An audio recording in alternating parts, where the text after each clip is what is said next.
Assalamualaikum warahmatullahi wabarakatuh. Saya perwakilan kelompok 14. Dalam pertemuan kali ini kita akan membahas materi tentang bioteknologi dalam acara KKN ITERA 2021.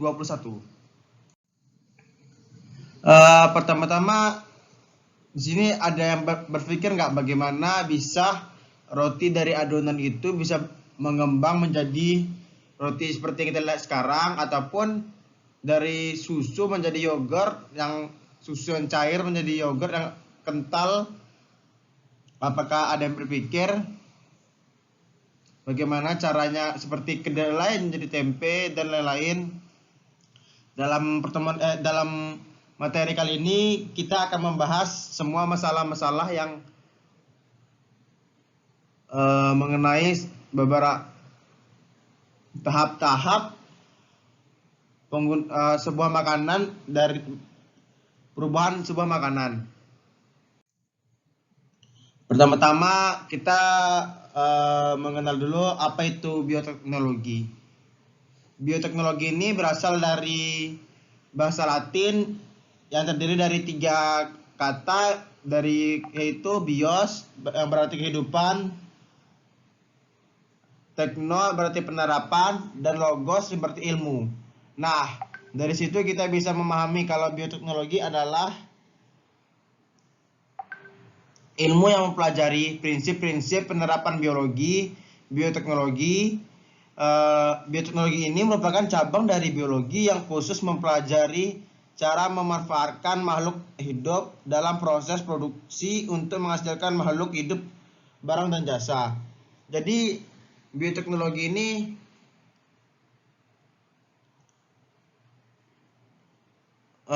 digunakan untuk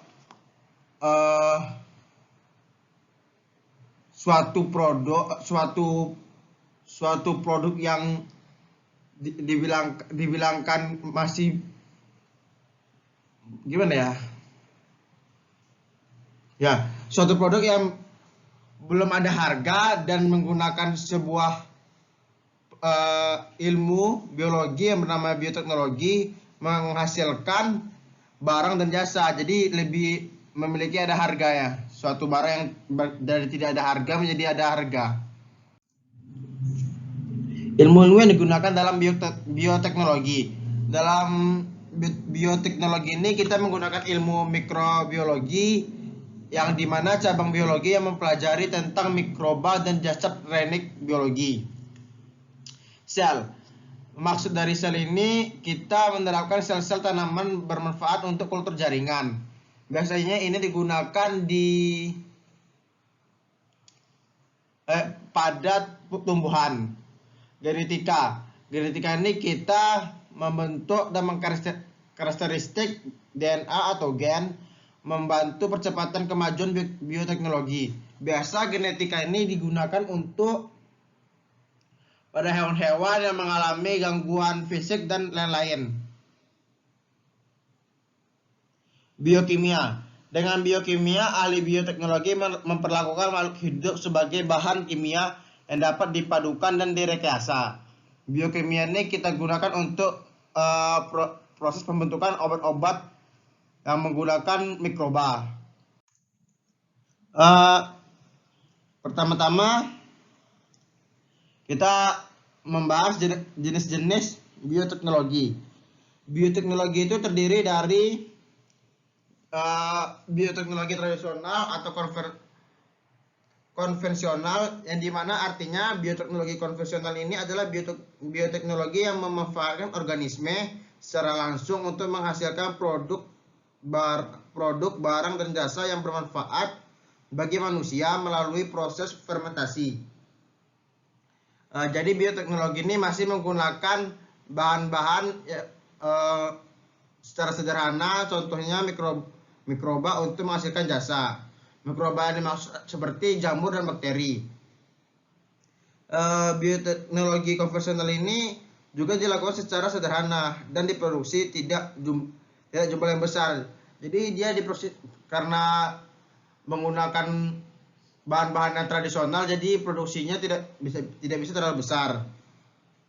Dalam bidang pangan, biasanya melakukan fermentasi kegiatan mikroba pada bahan pangan sehingga diproduksi dengan yang dikehendaki.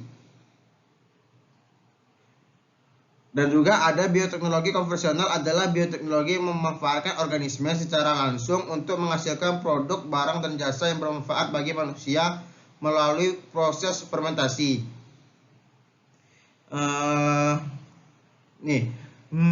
Bioteknologi itu biasa digunakan di berbagai bidang. Contohnya bioteknologi pada bidang makanan seperti fermentasi.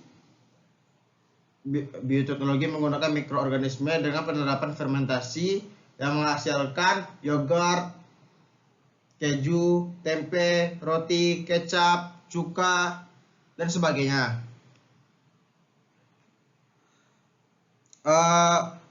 Contohnya kedelai menggunakan mikroorganisme Rhizopus sp, produk tempe. Jadi dari kedelai menggunakan mikroorganisme yang bernama Rhizopus sp menjadi tempe. Terus susu dari susu menggunakan Lactobacillus bulgarius menjadi yogurt. Dan ada lagi nih dari bahan susu menggunakan Lactobacillus sp menjadi keju. Kita akan menjelaskan beberapa dulu ya. Yogurt ini merupakan hasil fermentasi yang menggunakan bakteri Streptococcus thermophilus atau Lactobacillus bulgarius. Biasanya pada susu menjadi asam laknat. Efek dari proses fermentasi adalah pecahnya protein pada susu yang menyebabkan susu menjadi kental. Nah, jadi dari susu yang menjadi cair menggunakan Lactobacillus bulgaris ini menjadi kental, makanya terbentuk yogurt.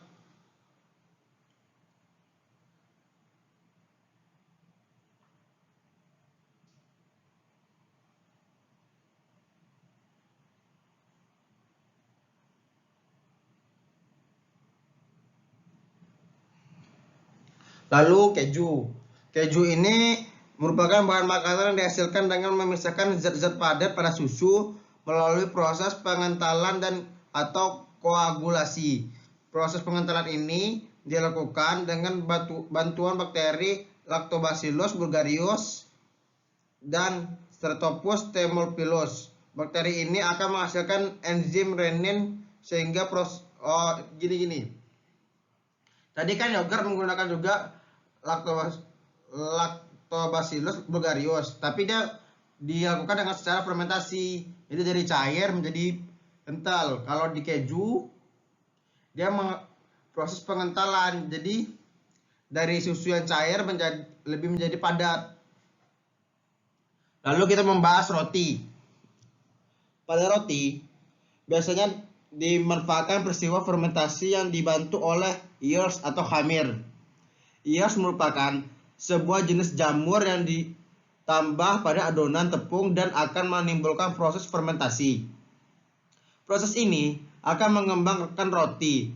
Jadi dari adonan yang padat, jika diberikan jamur yeast atau khamir ini, maka dari adonan padat roti itu bakal mengembang seperti roti yang sekarang kita lihat ini.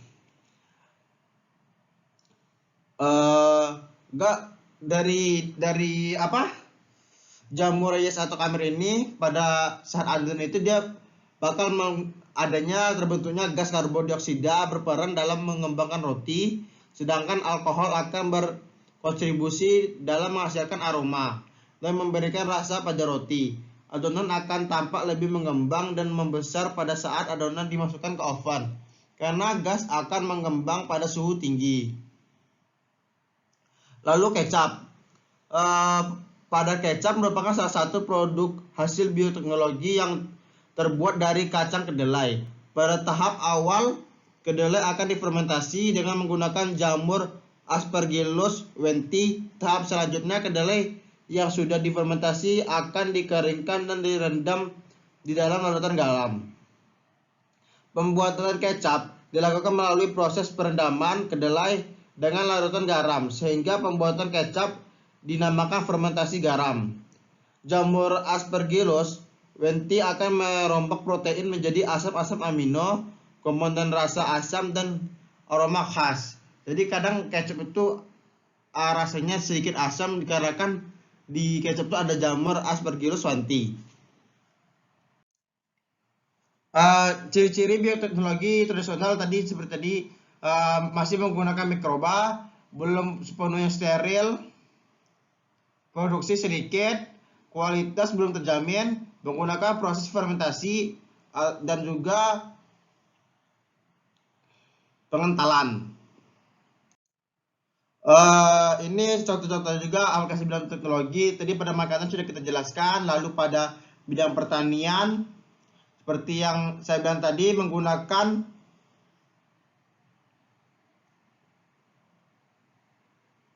ilmu-ilmu dalam biologi sel, yang dimana adanya kultur jaringan pada tanaman, yang berarti kultur ini atau pembudidayaan, sedangkan jaringan artinya sekelompok sel yang mempunyai bentuk dan fungsi yang sama. Dengan demikian, kultur jaringan berarti membudidayakan suatu jaringan makhluk hidup menjadi individu baru yang mempunyai sifat sama seperti induknya. Kultur jaringan akan lebih besar keberhasilannya apabila menggunakan jaringan meristem. Jaringan meristem adalah jaringan yang terdiri dari sel-sel yang membelah dindingnya tipis, belum mempunyai penebalan dari zat pektin, plasma penuh dan vakuolit kecil. Dan juga ada hidroponik. Hidroponik ini adalah teknik bercocok tanam yang paling baik dalam memanfaatkan lahan-lahan yang kecil, karena menggunakan media sebagai tanah sebagai tanamannya. Termasuk juga bercocok tanam di dalam pot atau wadah lainnya yang menggunakan air atau bahan yang bersifat poros, seperti pecahan genteng, pasir kali dan kerikil, spons, sabun kelapa, dan lain-lain. Contoh bioteknologi konvensional yang lain dalam bidang pertanian adalah penyeleksian tanaman jenis mustar alami oleh manusia menghasilkan tanaman kolibri, brokoli, kubis, dan kembang kol. Pada bidang industri, biasanya digunakan untuk menghasilkan teknik biomedis, yaitu suatu proses pengelompokan limbah yang mengandung zat-zat yang berbahaya, logam berat, menjadi limbah yang kurang berbahaya. Pada bidang pengobatan, beberapa contoh bioteknologi tradisional ini di bidang pengobatan, misalnya antibiotik penisilin yang digunakan untuk pengobatan, diisolasi dari bakteri dan jamur, dan vaksin yang merupakan mikroorganisme yang toksinnya telah dimatikan bermanfaat untuk meningkatkan imunisasi. Dan pada bidang peternakan, biasanya bioteknologi tradisional ini digunakan pada domba ankon yang merupakan domba berkaki pendek dan bengkok sebagai hasil mutasi alami dari sapi Jersey yang diseleksi oleh manusia agar menghasilkan susu dengan kandungan krim lebih banyak. Ya, sudah. Bioteknologi modern. Seperti yang kita ketahui, bioteknologi modern pasti telah menggunakan atau menerapkan teknologi untuk menghasilkan produk dan skala industri yang besar. Peningkatan jumlah penduduk berpengaruh terhadap peningkatan kebutuhan pangan. Dalam bioteknologi modern, orang berupaya untuk dapat menghasilkan produk dalam jumlah besar secara efektif dan efisien. Dengan menggunakan peralatan canggih dan bioteknologi modern, selain menggunakan mikroorganisme, juga dapat menggunakan bagian-bagian tumbuhan, mikroorganisme, tumbuhan, dan hewan. Bioteknologi modern dalam produksi pangan dilakukan dengan penerapan teknik rekayasa genetik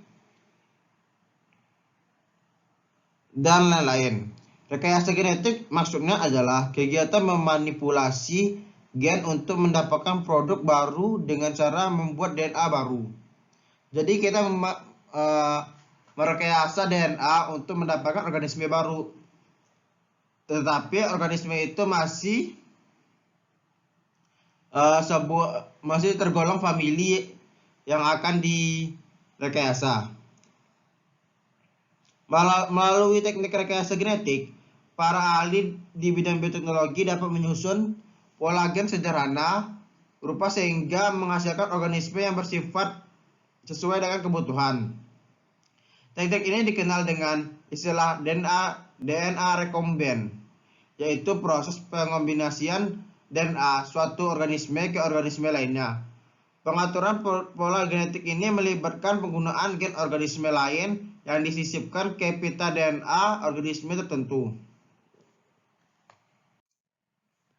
Ciri-ciri bioteknologi modern yaitu tadi sudah kita jelaskan juga beberapa sedikit, berdasarkan mikroorganisme dan rekayasa genetik, bersifat steril, produksinya dalam jumlah yang banyak, kualitas standar dan terjamin, menggunakan metode modern seperti kultur jaringan, rekayasa genetik. Rekayasa genetik ini terdiri dari teknologi rekombin, transplantasi nukleus, cloning, dan hibridoma. Ini salah satu contoh bioteknologi modern. Pada tanaman, adanya tanaman transgesek.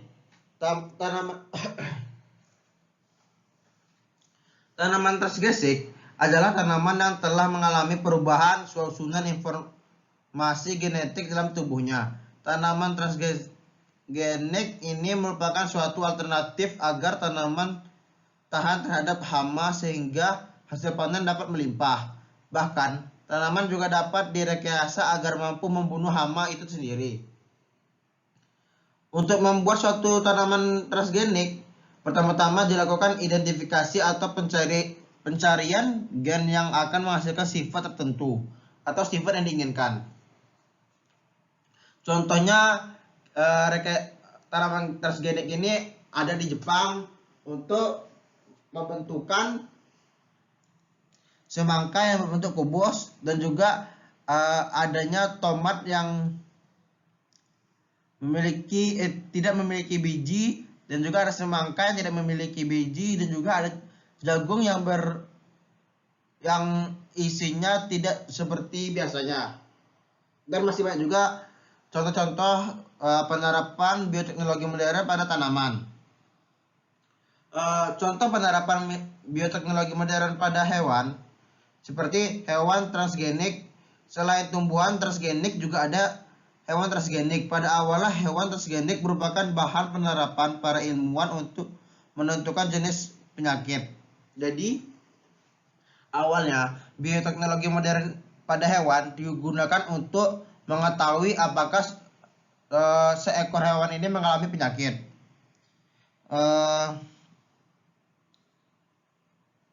Perkembangan selanjutnya, penerapan teknologi rekayasa genetik pada hewan bertujuan untuk menghasilkan hewan atau organisme baru. Seperti yang kita terangkan tadi, maksudnya menggunakan teknik rekayasa genetik untuk menghasilkan organisme baru dengan menggunakan rekombin, cloning, dan beberapa cara lainnya.